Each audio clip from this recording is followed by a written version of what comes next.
Angel Postecoglou has taken over as the coach of Nottingham Forest, replacing Nuno Espirito Santo, the most surprise exit of the season. Sure. But if you have been following the timeline, you know that that was always coming. It has been coming.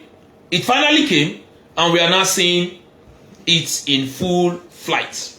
Now, let's look at this game. And Postecoglou played a different kind of game entirely in his last competitive game as coach of Tottenham Hotspur. He played with their hands on the break. They didn't play with the normal high line. They started with a mid block and finally dropped to a low block when they needed to see out the results.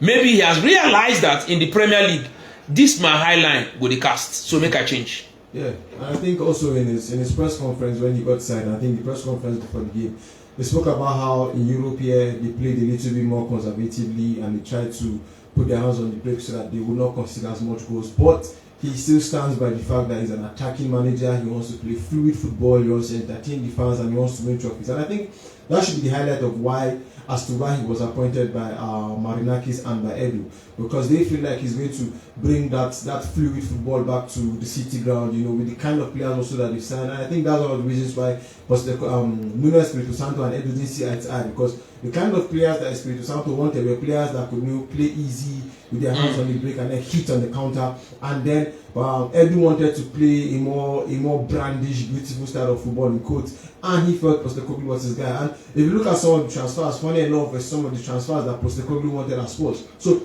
I don't think it's any mystery as to why Postecoglou is their new manager, and I believe him coming in is to make sure that they start playing a type of football that probably they are not used to, but at the same time entertaining the fans, playing in Europe and doing all these type of things. But if you want to play that way in the Premier League, then you must also be very, very good in terms of your counter press, you know, your ability to stop transitions and all of these things. And these were the areas he struggled as Spurs. They played well, yeah, player from the back, you know, choke the highlight and all of that, but at the same time, if you're not good in the counter press, if you're not good in overloading the box, you struggle. And against Arsenal, a more seasoned team, a team that looks like they're firing all cylinders, I don't think he stands a chance, especially in his first game.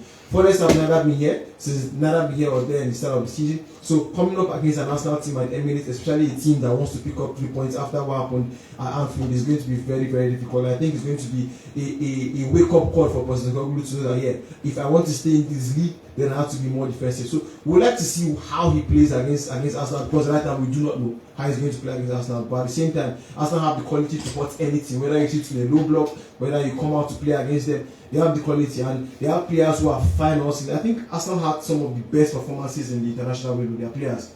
From Merino to Declan Rice to Madueke, all of these guys played very, very well. So they're coming back with full confidence, full mojo. I think it's going to be an easy 3 points for Arsenal at the Emirates.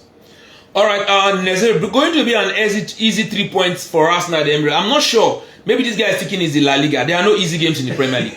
particularly a Nottingham Forest side. But it's not Leeds United. It's not Leeds United, please. That's what I'm saying. It's not Leeds United. Before Leeds United, they struggled against Liverpool. Yeah.